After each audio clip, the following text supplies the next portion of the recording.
করবেন। এই জেলায় আজকে এনআইএ এর টিম গেল ভোটের আগের দিন, যেখানে যেখানে গন্ডগোল হয়েছে, এর আগে বোমা উদ্ধার হয়েছে, এটা কি মনে হচ্ছে যে একটা সঠিক পদক্ষেপ এনআইএ এর? হ্যাঁ, এই রাষ্ট্রবিরোধী শক্তিই তো গোলমাল করছে, এদেরকে তো জব্দ করা উচিত। সমস্ত সাংবিধানিক শক্তিরই ঝাঁপিয়ে পড়া উচিত টু প্রিভেন্ট দ্য গুন্ডা, রেস্টোর দ্য ডেমোক্রেসি। আর আরেকটা বিষয়, এটা কোনো পলিটিক্সের বিষয় না, কোথাও এই জিনিস হয় না। ভারতবর্ষে বিভিন্ন জায়গায় নির্বাচন হয়, কোথাও এভাবে হয় না। ধমক দেওয়া, দেখে নেবো, কেটে দেবো, হোয়াট টাইপ অফ মানে Hindi languages uttered by the ruling party and patronize by the local police with the tax payer paying the salary of the police.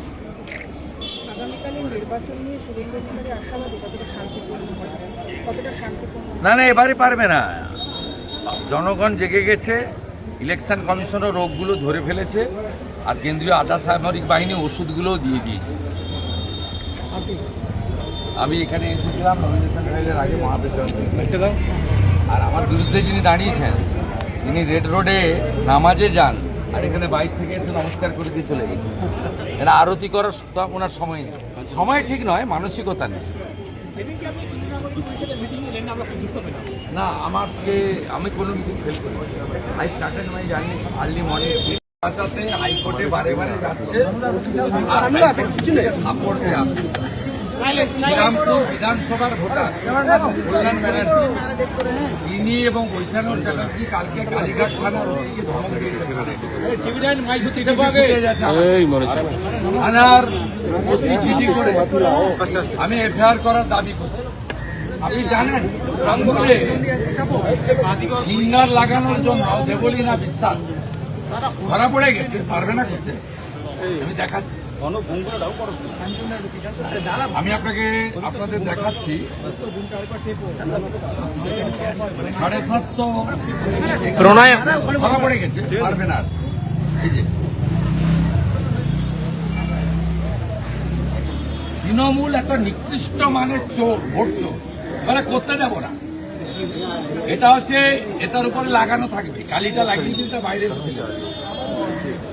আচ্ছা আচ্ছা আচ্ছা আচ্ছা 750 নাম্বারটাও বলে দিলাম, purchase by the councillor Debalina Biswas. কোনো চুরি করতে দেবো না। 3810 বিএলও স্লিপ ফিরে এসেছে, তাদেরকেও চিহ্নিত করে দিয়েছি আমরা বুথে বুথে। মমতা ব্যানার্জি হারাটা শুধু সময়ের অপেক্ষা। শুভেন্দু অধিকারী একদম 4 তারিখে লাস্ট মেশিন গোনা পর্যন্ত তৃণমূলকে কিভাবে ছুটাতে হয় এটা আমি জানি।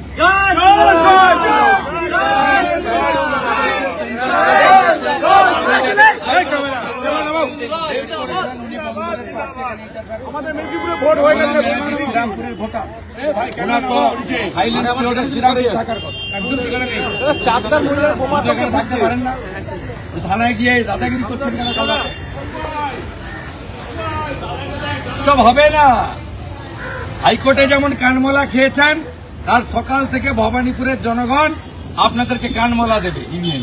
ফার্স্ট ফেজের ভোট শান্তিপূর্ণ হয়েছে, এটা তো শান্তিপূর্ণ। যে ব্যবস্থা ইলেকশন কমিশন নিয়েছে, যেভাবে অ্যাক্টিভ হয়ে গেছে, পুলিশ অবজারভার হয় এবং সিএপিএফ এর কিউআরটি, আর পুলিশের একটা অংশ যেভাবে নিউট্রাল হয়ে গেছে, তাতে বাকিটা হয়ে যাবে। সর্বোপরি দেখুন, গণতন্ত্রে জনগণ, জনতা হচ্ছে জনার্দন। দেখে গেছে জনতা, ভোট পাবে না, ক্লিয়ার মেসেজ। মানুষ পরিবর্তনের পক্ষে, মানুষ কাল সকাল থেকে 6টা থেকে লাইন দেবে, ব্রেকফাস্ট পরে করবে, আগে ভোট দেবে। জাহাঙ্গীর কোনোভাবেই মুখোমুখি হচ্ছে না, তিনি বেরিয়ে যাওয়ার পর হুমকি বা যে বিষয়, আপনাদের মিডিয়া, আপনারা শাহজাহানকে দেখাতেন, এখন দেখাতে পারেন না। আপনারা কেষ্টমণ্ডলকে দেখাতেন, এর জন্য দায়ী আপনারা এমন এমন নিকৃষ্ট লোকদেরকে টিভিতে দেখান, যার ফলে ছোট ছোট বাচ্চা ছেলে মেয়েদের মধ্যে বাজে প্রভাব। এসব লোকের মুখ দেখানো উচিত না। আপনারা বঙ্কিমচন্দ্রের জেনারেশন নৈহাটিতে দাঁড়িয়েছে, তাকে কবার দেখিয়েছেন আমার জানা নেই। জাহাঙ্গীর শওকত মোল্লাকে আপনারা অনেকবার দেখিয়েছেন।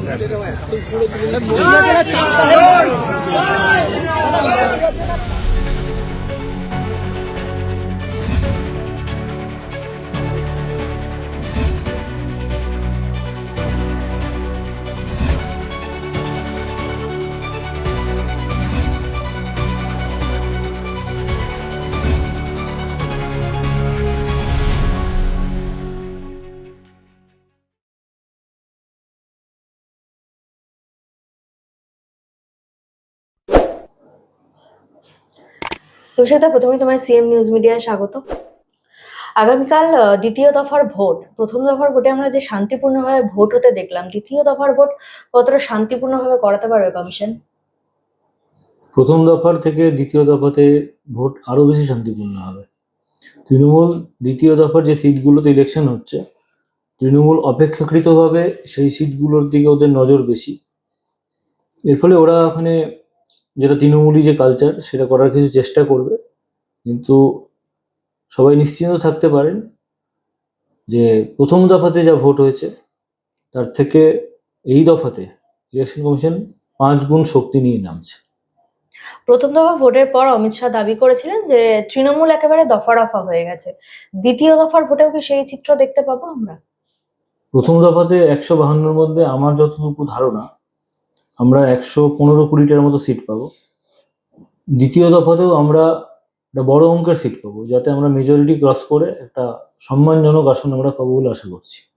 কিন্তু মমতা বন্দ্যোপাধ্যায় তো বলেছে যে মমতা বন্দ্যোপাধ্যায়, অভিষেক বন্দ্যোপাধ্যায় দুজনেরই বক্তব্য প্রথম দফার ভোটে তারা 50% ভোট জিতেই গেছে।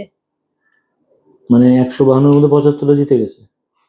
ওই 75টার মধ্যেই পাবে টোটাল প্রথম দফা দ্বিতীয় দফা মিলে তৃণমূল।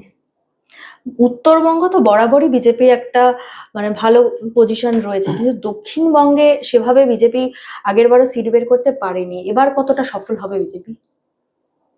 দক্ষিণবঙ্গে এবার বিজেপি অনেক বেশি সংখ্যক আসন পাবে। যেমন ধরুন, উদাহরণস্বরূপ বলতে পারি 2 24 পরগনা, কলকাতা নর্থ, সাউথ এবং হাওড়া মিলে এর আগের বার আমরা 7খানা সিট পেয়েছিলাম আউট অফ 92 বা 93 বোধহয়। এবার আমরা মোটামুটি এই 4-5টা জেলাতে 50-এর উপরে সিট পাবো, যেখানে তৃণমূল কংগ্রেস কাগজে কলমে বেশি শক্তিশালী। আমরা এখানে মোর দ্যান 50 সিট আশা করছি। তৃণমূল কংগ্রেসের যে নেতারা রয়েছে, অনুব্রত মণ্ডল, সে প্রথম দফার ভোটের পর বলেছিল যে এইরকম ভোট সে আগে কখনো দেখেনি। 15টাও সিট পাবে কিনা সন্দেহ রয়েছে, এমন মন্তব্য তিনি করেছেন। নিজেদেরই কনফিডেন্স নেই আর। উনি মুখ ফসকে ঠিক কথা বলে ফেলেছেন। এটা তৃণমূল কংগ্রেসে সবাই ভাবছে, উনি ওটা প্রকাশ্যে বলেছেন। দ্বিতীয় দফার পরে আর কি বলবেন দেখবেন। দ্বিতীয় দফারে এখনো দেখেনি ওরা, প্রথম দফাতে এই হাল। অন্যদিকে বাইরন বিশ্বাস, তিনিও বলছেন আমি চাইছি বিজেপি আসুক, আমি হেরে যাচ্ছি, গণনার আগেই হারের শিকার। ও এমনিও হারবে, ও তো সোজা হয়ে দাঁড়াতে পারে না। এর আগের বার যখন জিতেছিল তখন তৃণমূলের বিরুদ্ধে সমস্ত ভোট, সম্ভবত বিজেপিরও অনেক মানুষ ওনাকে ভোট দিয়েছিলেন, কারণ তৃণমূলকে সরানোর জন্য, যেহেতু আমরা সেই সিটে অ্যাজ পার ইকুয়েশন আমরা দুর্বল। কিন্তু তিনি মানুষের এই সম্মানের মর্যাদা রাখেননি। মানুষ যে তাকে বিশ্বাস করেছিল তা বেইমানি করেছিলেন, ঠিক আছে? ওই জন্য এবার উনি নিজে এমনিই হারবেন। ও ভয়টাই পেতে হবে, উনি জানবেন যে হারছি বলেও জেনেও দাঁড়িয়েছে নিজের ব্যবসা বাঁচানোর জন্য। প্রথম দফা ভোটের পর দেখা যাচ্ছে মমতা বন্দ্যোপাধ্যায় ভবানীপুরে জোর কদমে প্রচার চালাচ্ছেন। ভবানীপুর তো উনি নিজের এলাকা বলে, তাহলে ভোট চাইতে ওনাকে এখন প্রচারও করতে হচ্ছে নিজের এলাকাতে। যারা রাজনৈতিকভাবে আমার থেকে বেশি অভিজ্ঞ, আমরা যখন রাজনীতি বুঝতাম না বা আমাদের জন্মের আগে পরে, যখন থেকে মমতা বন্দ্যোপাধ্যায় রাজনীতি করছেন, তাদের সবার বক্তব্য যে মমতা বন্দ্যোপাধ্যায়কে লাস্ট 30-40 বছরে এরকম পাড়ায় পাড়ায় প্রচার করতে দেখা যায়নি। এই প্রথম উনি 40 বছর পরে আবার পাড়ায় পাড়ায় ওয়ার্ডে ওয়ার্ডে করছেন একজন মুখ্যমন্ত্রী। তার তো ঘরে বসে যেতে উচিত, যেটা এইভাবে যতদিন এইভাবে জিতলেন। তিনিও বুঝতে পেরেছেন তার যে 5-6জন কাউন্সিলর এবং তার যে 20-25 জন অ্যান্টি সোশ্যাল টিম, যারা ওর হয়ে ভোটটা করে এবং মানুষকে ভোটটা দিতে দেয় না, তারা সবাই গ্যারেজ পোস্টিং হয়ে গেছে, তারা কালকে বেরোতে পারবে না। ওই জন্য তিনি নিয়ম মাফিক ভোট চাইছেন যদি মানুষ ওনাকে সমর্থন করে। কিন্তু মমতা বন্দ্যোপাধ্যায় ভবানীপুরে অলরেডি হেরে গেছেন। আমরা নৈতিক জয় যেখানে তখনই পেয়ে গেছি যখন একটা মুখ্যমন্ত্রীকে পাড়ায় পাড়ায় ঘুরতে হচ্ছে। আমাদের জন্য তো কাগজে কলমে ভবানীপুর কঠিন সিট, আমরা তো পাড়ায় পাড়ায় প্রচার করবো, ঘুরবো, কারণ আমরা তো এখানকার জিতিনি আগে। যিনি এখানকার রানিং এমএলএ, মুখ্যমন্ত্রী, কন্টিনিউ জিতে আসছেন, তাকে পাড়ায় পাড়ায় প্রচার করতে হচ্ছে। ফার্স্ট রাউন্ডে আমরা জিতে গেছি। 15 বছর শাসন করার পরও দেখা যাচ্ছে মমতা বন্দ্যোপাধ্যায়ের সভা ভবানীপুরের মতো এলাকায় ফাঁকা, মানে উনি মেজাজ হারাচ্ছেন, রীতিমতো দোষ দিচ্ছে বিজেপির ওপরে। যে কজন বসছে সেই কজন এমনি বসতে হয় বলে বসছে। 4 তারিখ মেয়ের পরে কোনো সভা করতে গেলে উনি মঞ্চে থাকবেন, আশেপাশের কেউ থাকবে না।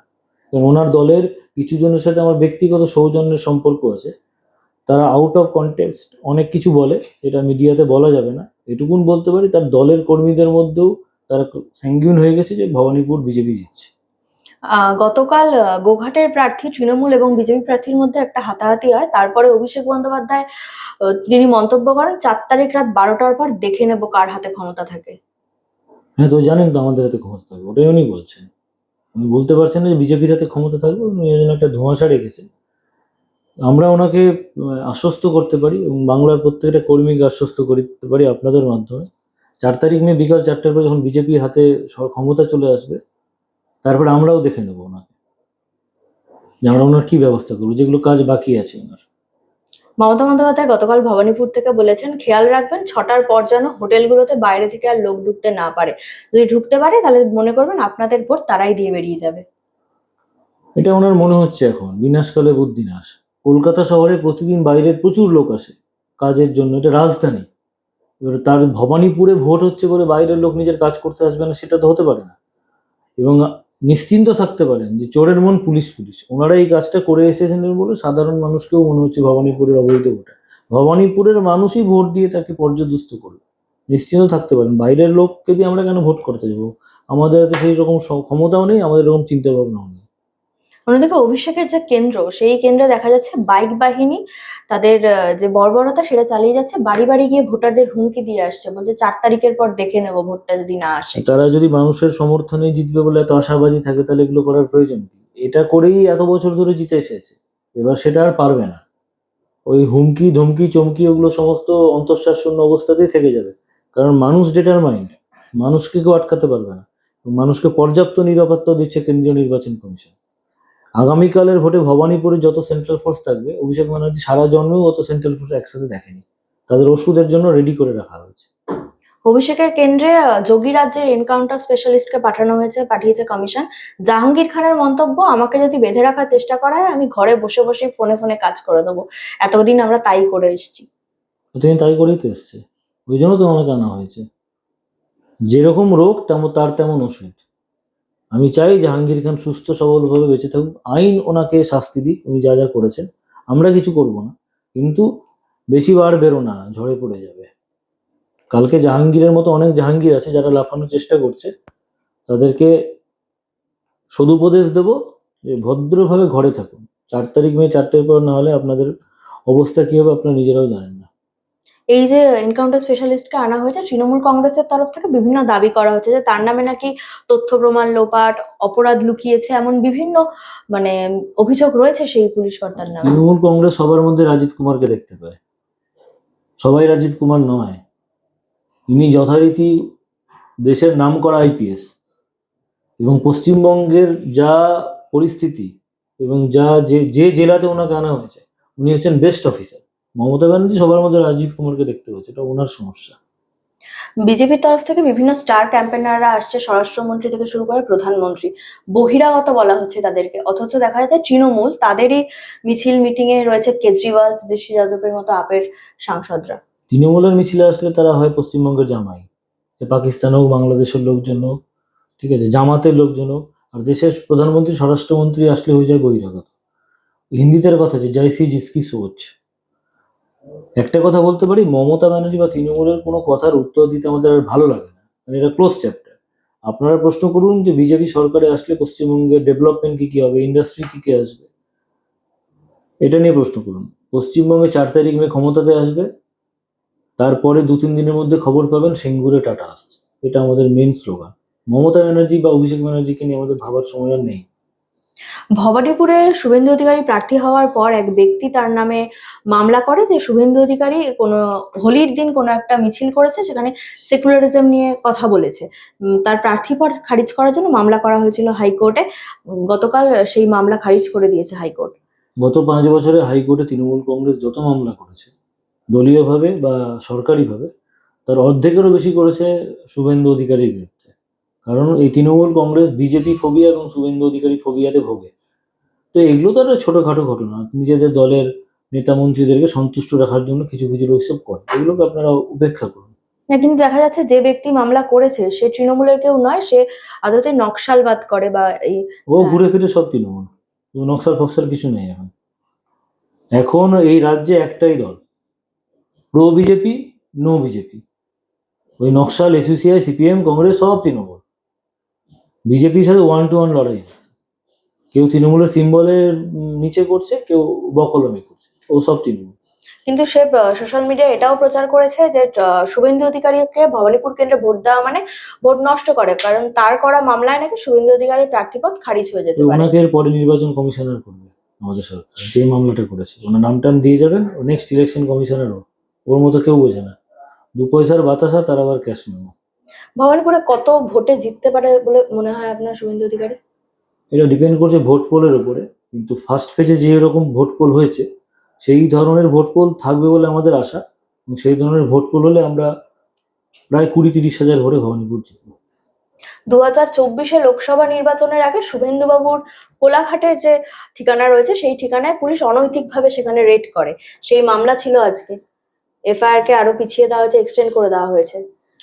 ব্যাপারটা হচ্ছে যে তৃণমূল তো মেইনলি নিজের রাজ্য সরকারের যে স্ট্রাকচার, এটা নিয়ে সবসময় আমাদেরকে অ্যাটাক করে, ব্যতিব্যস্ত করে। আমরা নিজ নিজ ক্ষমতায় দলীয়ভাবে সেগুলোকে লড়াই করি, এগুলোর সাথে আমরা অভ্যস্ত হয়ে গেছি, ইউজ টু হয়ে গেছি, ঠিক আছে। এবং শুভেন্দু অধিকারীকে ব্যক্তিগতভাবে তৃণমূল কংগ্রেস চেষ্টা করে সবসময় ব্যতিব্যস্ত করে ওনার ক্ষতিকরণ। এতদিন পারেনি, আর তো 2-3 দিনের ব্যাপার, আর পারবে না। শুভেন্দু অধিকারীতে ভয় কিসের এত, শুধুমাত্র বিরোধী দলনেতা বলে? শুভেন্দু অধিকারী নামটা এটা ব্র্যান্ড, ওই ব্র্যান্ডকে অনেকেই ভয় পায়, অনেক ওই ব্র্যান্ডটাকে ভালোবাসে, অনেক ওই ব্র্যান্ডটাকে ভয় পায়। বিজেপির মতো সর্বভারতীয় দলের পতাকার নিচে শুভেন্দুদা যেভাবে লড়াই করছেন, তাতে সমস্ত ধরনের দুষ্কৃতী, রাজ্যের বিরোধী মনোভাবাপন্ন মানুষ, তারা সবাই ওনাকে ভয় পায়। তো মমতা ব্যানার্জি তো ভয় পাবেই, ওনার কাছে হেরেছেন।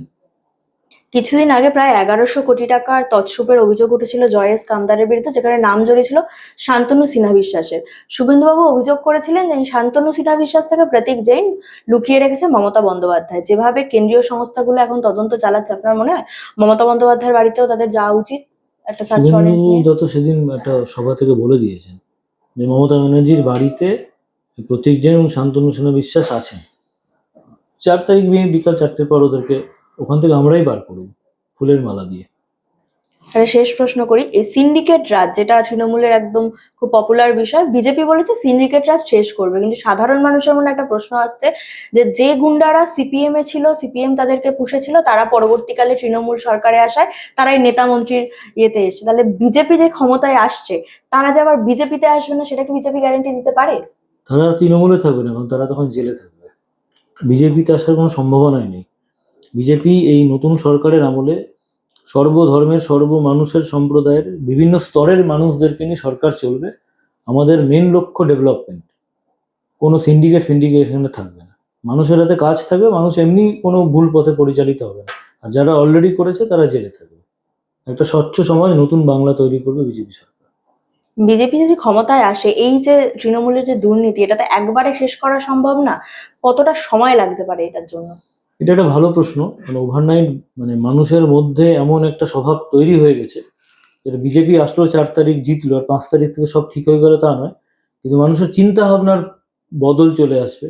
মানুষের যারা ভুল পথে গেছেন তারাও ফিরে আসবে, মানুষের হাতে কাজ থাকবে, সমাজে সুরক্ষা থাকবে, সম্মান থাকবে, আত্মসম্মান বোধ থাকলে মানুষ ভুল পথে যায় না।